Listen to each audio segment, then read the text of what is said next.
புகழ் பாடுங்க குழல் கொடுத்து எங்கள் புருஷோத்தமன் புகழ் பாடுங்களே.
பள்ளி கொள்கின்றவர் புகழ் கொடுத்த மூங்கில்களே எங்கள் ஒரு சோற்றமல் புகழ் பாடுங்களே.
நன்றி.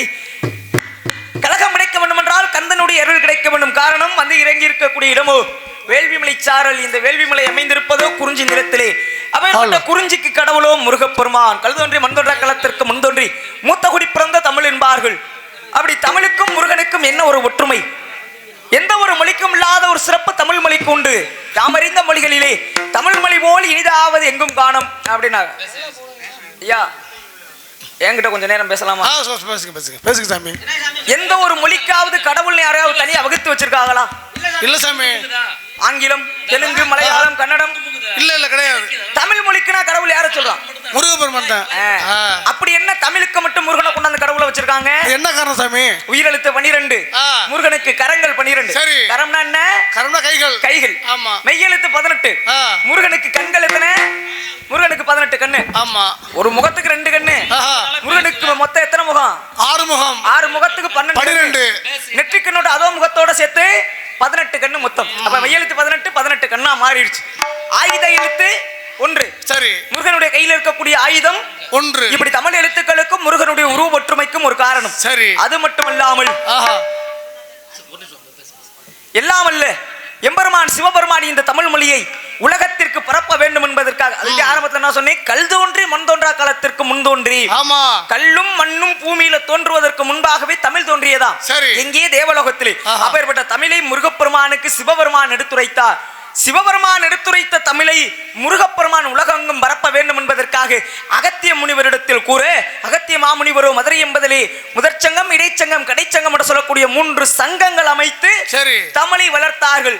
தேவலோகத்தில் இந்த தமிழ் பூமிக்கு வருவதற்கு காரணம் முருகப்பெருமான். சரி. அதை பாராட்டும் விதமாகவே ஆஹா. அனைவராலும் தமிழ் கடவுள் முருகன் என்று அழைக்கப்படுகிறார். அப்பேற்பட்ட இன்னைக்கு பாத்தீங்கன்னா நம்ம ஊர்ல சின்ன குட்டு இல்ல ஒரு பாறை உருவாயிருச்சுன்னா அந்த இடத்துல ஒரு வேலை குத்தி வச்சு கண்டிப்பா அதுல முருகன் இருக்காருன்னு கும்பிட ஆரம்பிச்சிருவோம். ஏன் உண்டுதான், உண்டுதான். குன்று இருக்கும் இடமெல்லாம் குமரன் குமரன் இருப்பான். இருப்பான். அப்பேற்பட்ட கந்தனுடைய அருளோடு சந்தனம் மணக்கதன் மூலமாக கந்தனை வாடி பிறகு கலகத்தை ஏற்படுத்தலாம். இதை கொஞ்சம் கை நல்லா இருக்கு.